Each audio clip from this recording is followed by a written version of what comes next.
Le Grand Matin Sud Radio, 7h-9h, Patrick Roger. Sud Radio vous explique, il est 7h46. Est-ce qu'on va mettre des panneaux photovoltaïques dans les champs ? Oui, des panneaux photovoltaïques dans les champs. C'est l'une des mesures de la loi sur les énergies renouvelables à l'Assemblée aujourd'hui. Nous sommes avec Antoine Nogier, qui est président de l'association France Agrivoltaïsme. Bonjour. Bonjour. Vous êtes aussi président et fondateur de Sonagri, qui est spécialisé justement dans la protection aussi des cultures, dans le développement donc de tout ça. Alors, les panneaux n'empêche pas forcément les cultures, hein. Il existe donc cet agrivoltaïsme, vous allez nous le définir. C'est une technique qui permet de conjuguer donc à la fois de la production agricole encore et la production d'énergie renouvelable, c'est ça ? Et c'est exactement ça, vous l'avez très bien dit. C'est l'agrivoltaïsme, c'est l'art de combiner le photovoltaïque au-dessus de culture ou d'élevage, de façon à pouvoir apporter des bénéfices directs sur l'agriculture et ne pas créer ne pas diminuer la production, donc ne pas créer de conflit d'usage en fait. Oui, c'est ça. Alors, mais vous l'installez dans des champs, alors au-dessus, à combien de mètres au-dessus de la terre ? Parce que s'il doit y avoir des cultures dessous, il faut pouvoir passer, quoi, non ? Alors au-dessus des cultures, on va aller facilement à 4-5 mètres pour laisser passer vraiment tous les engins. Oui. Et puis au-dessus des élevages, on va être peut-être un peu moins haut, mais quand même on va être au-dessus de la tête de l'animal. Oui, c'est ça. Alors qui investit ? Parce que j'imagine que c'est quand même un coût, hein. Ce sont des sociétés, ce sont les agriculteurs, c'est ça, qui mettent en location leur terre pour vous ou pas ? Comment ça fonctionne ? Alors les deux peuvent le faire. En fait, j'allais dire, on essaye nous dans l'association d'encourager le fait que ce soit les agriculteurs qui soient les porteurs de ces projets qui sont avant tout des projets agricoles. C'est vraiment un outil agricole, l'agrivoltaïsme, avant tout. Et puis ensuite, ils peuvent faire appel à des énergéticiens pour investir à leur côté, co-investir ou investir en totalité.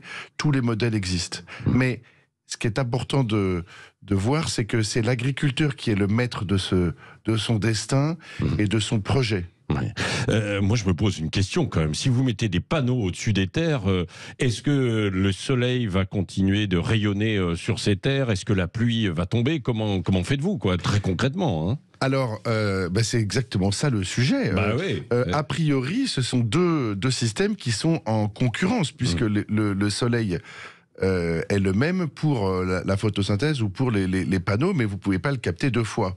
Et donc, en revanche, on peut arriver à mettre en place des systèmes symbiotiques, en fait, qui arrivent à tantôt capter le soleil pour la production d'électricité lorsque la plante ou l'animal n'en a pas besoin, et puis tantôt laisser le rayonnement pour la plante ou l'animal. Qui passe à travers les panneaux photovoltaïques et qui va sur la terre. Non. Voilà, pour les cultures, on va faire par exemple beaucoup de systèmes mobiles qui vont s'effacer, qui vont pouvoir laisser passer intégralement le rayonnement.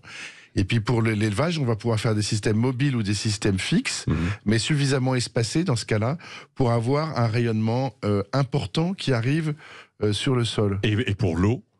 Alors l'eau, pareil, on peut, si on veut ne pas raviner, on va pouvoir piloter les panneaux de façon à ce que, en cas de pluie, ils laissent intégralement passer l'eau. Oui, Antoine Nogier, mais alors est-ce qu'on en installe beaucoup aujourd'hui ? On en est où en France ?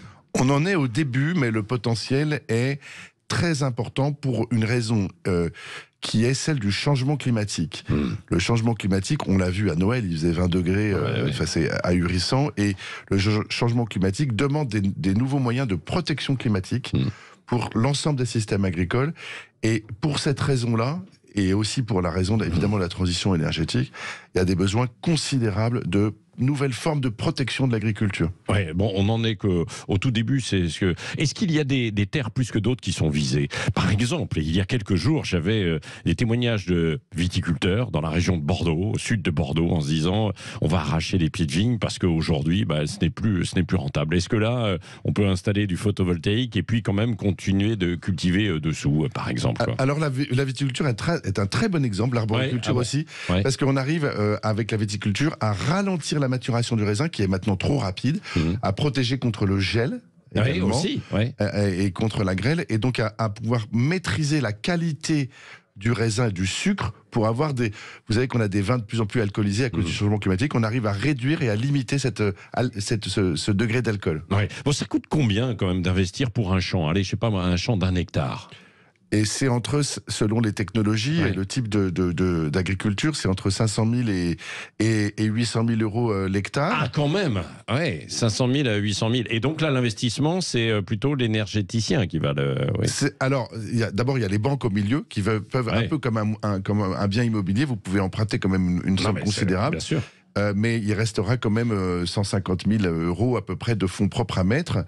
Et, pour l'agriculteur. Pour l'agriculteur c'est un investissement et son énergéticien. Ouais. C'est un investissement considérable mais rentable. Ouais. Et donc, rentable parce qu'ensuite il va fournir de l'électricité qui lui sera rémunérée. Il va fournir plusieurs bénéfices, de l'électricité et puis évidemment des bénéfices agricoles. Il va réduire les pertes, il va réduire la consommation d'eau, il va augmenter la qualité de la production agricole.